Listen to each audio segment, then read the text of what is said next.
Hey guys, how are you all?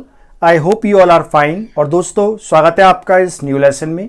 So in this lesson we are going to cover a very important topic of English language. तो ये topic आज हम cover करने वाले हैं। इससे पहले दोस्तों मैंने और भी लेसन बना दिए हैं। ये थोड़ा एडवांस टॉपिक है आज जो मैं करा रहा हूँ आपको। इससे पहले कि मैंने लेसन बनाया, अगर आपने नहीं देखे तो आप देख सकते हैं। उसके लिए आपको करना क्या होगा, आपको मेरे जो चैनल जिस पे आप ये मुझे वीडियो को देख रहे हैं उसके प्लेलिस्ट में जाइएगा। वहां पर आपको बेसिक स्पोकन का पूरा कोर्स मिलेगा। मैंने लगभग 63 उसमें लेसन ऑलरेडी ऐड कर दिए हैं, तो ये 64 65th लेसन होगा उसके अंडर, राइट। तो पहले वो लेसन देखना, तभी आपको समझ में आएगा। तो आज हम बात करने वाले हैं दोस्तों गेट इट डन के बारे में। तो पहले कुछ बेसिक बातें हम लोग जान लेते हैं। ऐसे बहुत सारे काम होते हैं जो हम काम खुद करते हैं, जैसे खाना बनाना। बहुत सारे लोग ऐसे होंगे जो खाना खुद बनाते होंगे, और आप में से बहुत सारे ऐसे लोग होंगे जो खाना खुद नहीं बना पाते होंगे, बनवाते होंगे किसी से, या आपके लिए कोई खाना बनाता होगा। तो जब कोई काम हम खुद नहीं करते हैं, किसी के थ्रू करवाते हैं, ऐसे काम को हम लोग दोस्तों क्या बोलते, कैसे बोलते हैं? गेट इट डन के थ्रू हम बोलते हैं। जैसे बालों को कटवाना। अब कुछ इतने कलाकार लोग होंगे जो अपने बाल खुद ही काट लेते होंगे, लेकिन नॉर्मली लोग इसको ऐसा नहीं कर पाते हैं ना। तो बालों को कटवाना एक ऐसा काम है जो हम खुद नहीं करते हैं, किसी थर्ड पर्सन से करवाते हैं। तो बालों को कटवाने के लिए हम जो कंसेप्ट यूज करेंगे सेंटेंस बोलने के लिए, वो हम बोलेंगे गेट इट डन का। समझ में आया? तो गेट इट डन क्या होता है? बेसिकली जब कोई काम हम किसी और से करवाते हैं, किसी और से, यानी कोई दूसरा, कोई थर्ड पर्सन या सेकंड पर्सन हमारे लिए वो काम करता है, ऐसे काम को हम लोग गेट इट डन से बोलते हैं। क्लियर हो गई बात? तो first of all what we need to understand कि इस गेट इट डन में गेट क्या है, इट क्या है और डन क्या है, तभी तो हम लोग सेंटेंस बना पाएंगे।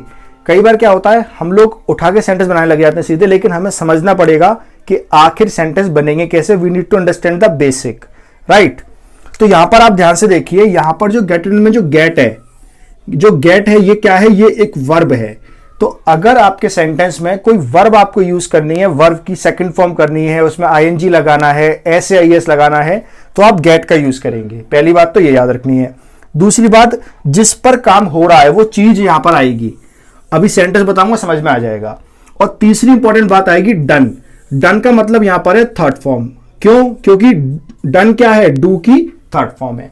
तो गेट यहां पर वर्ब है, इट वो काम है जिस पर काम हो रहा है, और डन मतलब वर्ब की थर्ड फॉर्म। क्लियर है यहां तक? अब सेंटेंस एक मैं आपको बताता हूं। देखो यहां लिखा है, मैं बाइक में पेट्रोल भरवाता हूं। पहले पहचानिए ये प्रेजेंट का सेंटेंस है या पास्ट का सेंटेंस है। वही लगाइए अपनी 9th क्लास की जो आपने स्कूल में पढ़ी होगी इंग्लिश, जिसके लास्ट में ता ती ते आता है, वो प्रेजेंट के होते हैं। खैर ऐसे मैंने आपको नहीं पढ़ाया है, तो आपका मन है आप कैसे ही पढ़ना चाहें, लेकिन ये सेंटेंस प्रेजेंट का है। अब समझिए, अगर मैं बोलूं कि मैं पेट्रोल भरता हूं, तो पेट्रोल होता है, और भरने को बोलते हैं फिल। लेकिन यहां पर अगर मैं बोलूं मैं पेट्रोल भरता हूं, तो मैं बोलूंगा आई फिल पेट्रोल। अच्छा, एक बात बताता हूं आपको। हम बोलते हैं ना पेट्रोल नहीं होता, the correct pronunciation is petrol. क्या होता है? पेट्रोल। सो आई फिल पेट्रोल। मुझे पता है, मैं कितनी बारी बता दूं, आप बोलोगे पेट्रोल ही, ठीक है, राइट। तो अगर मैं बोलूं मैं पेट्रोल भरता हूं, तो मैं बोलूंगा आई फिल पेट्रोल। क्या बोलूंगा? I fill petrol. लेकिन यहां पर क्या लिखा है? मैं भरता नहीं हूं, भरवाता हूं। तो यहां पर लगेगा आपका गेट इट डन। तो ये देखो सेंटेंस बनेगा, आई प्रेजेंट का है तो गेट लगाओ पहले, तो यहां से गेट आएगा, तो आई गेट पेट्रोल, और फिल की थर्ड फॉर्म हो जाएगी फिल्ड। तो ये बन गया आई गेट पेट्रोल फिल्ड। क्या बन गया? I get petrol field. इस बात को फ्यूचर में बनाएंगे तो क्या बोलेंगे? मैं पेट्रोल भरवाऊंगा, तो ये बन जाएगा I will get petrol field. ये तो थर्ड फॉर्म ही रहेगी। तो यहां समझिए, ये हो गया गेट, इट हो गया यहां पर पेट्रोल, और फिल्ड हो गया done. I get petrol field. Clear है? अगला देखते हैं, वह अपने बाल कटवा रहा है। अब यहां समझिए, यहां पे काम लगातार चल रहा है। जब काम चल रहा होता है तो आईएनजी लगाएंगे, और आईएनजी किस में लगाएंगे? गेट में। तो यहां देखो क्या बनेगा, वह मतलब ही, और ही के बाद जब कोई काम चल रहा होता है तो वहां पे हम लगाते हैं इज। तो ये बन गया ही इज।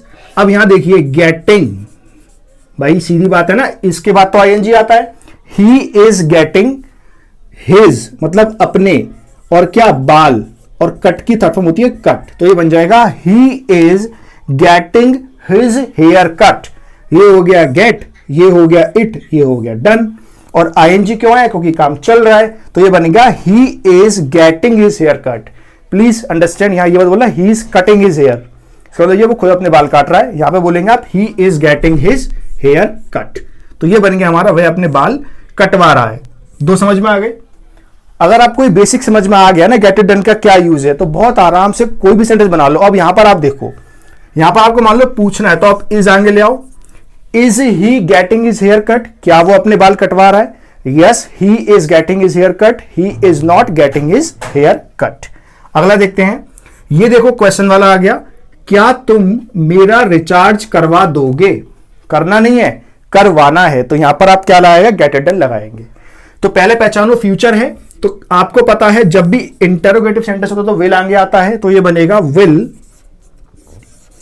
यू। अब आप सोच के देखिए, will you get it done, will you get it done. Get यहां पर क्या आएगा? विल के संग तो फर्स्ट फॉर्म आती है, तो ये बनेगा विल यू गेट इट। यहां आएगा माई मोबाइल रिचार्ज्ड, क्या हो जाएगा? Will you get my mobile recharged. तो यहां पर समझिए please, will you get my mobile recharged, क्या तुम मेरा मोबाइल रिचार्ज करवा दोगे? Yes, I will get your mobile recharged. मना करेंगे, I will not get your mobile recharged. तीनों सेंटेंस को समझ लीजिए बड़े आराम से, बहुत इजी है समझना। बस इतना है कि गेट इट डन का कैसे यूज करना है। गेट वही रहता है, उसी में आईएनजी लगाया, यहां देखो यहां आईएनजी लग गया, या फर्स्ट फॉर्म आ गई, या विल के संग फर्स्ट फॉर्म आ गई। अब एक बनाते हैं पास्ट में। पास्ट में यहां पे क्या लिखा है? रोहित ने मोहित को मरवाया था, मर्डर करवाना किसी का। देखिए दो वर्ड होते हैं, एक होता है किल और एक होता है मर्डर। क्या फर्क होता है? थोड़ी देर वीडियो पॉज करिए और सोच के देखिए किल और मर्डर में क्या फर्क होता है। सिमिलरिटी क्या होती है कि दोनों ही एक्शन होते हैं, दोनों ही हमारी वर्ब होती हैं। फर्क ये होता है दोनों में, बता देता हूं आपको।